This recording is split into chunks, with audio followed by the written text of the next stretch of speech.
Gilimitahan karon ang mga dagkong load nga sakyanan nga dili una makaagi sa San Rafael Bridge, Davao City. Kini human na report nga gipangawat ang mga bolt sa beam ilawom sa tulay. Ani ang report ni Sheila Vergara Rubio.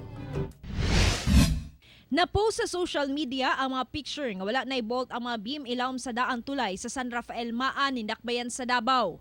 Delikado kini, dili lamang nga maalaot ang integridad sa bridge. Kung dili, delikado usab ilabi na nga nakasinati og sa gunsong linog di pa lamang dugay.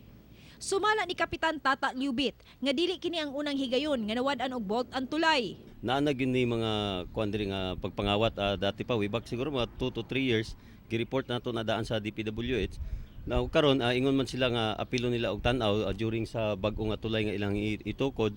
So wala na ta nagpansin atong kuan. Giilisan gidayon sa DPWH ang manahanaw nga bolt ug samtang ginatrabaho kini. Gipugnan una ang mga bugat nga sakyanan nga makaagi sa bridge. Based sa mga reports sa ato ang mga personahe, 26 ka bolts ang nawala diri sa ilalom sa San Rafael Bridge.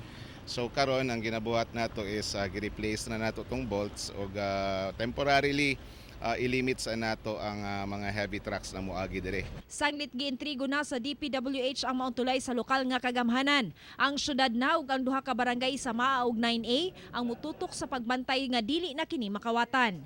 Gipanubayan na sa otoridad ang mga nagatambay ilalom sa tulay. Baligya ipakilo nila ang kuan. So dapat no ta itapon nato tong mga mamalitay ang mga bakal, buti bakal nga mga kuan inana. Kay kana dako jud kayo nga posibilidad nga didto na sa ilaha padulong ug sila mismo maka-identify sa mga nagbaligya sa ilaha. Kauban si Bebot Kahes sa kamera. Ako si Sheila Vergara Rubio para sa One Mindanao.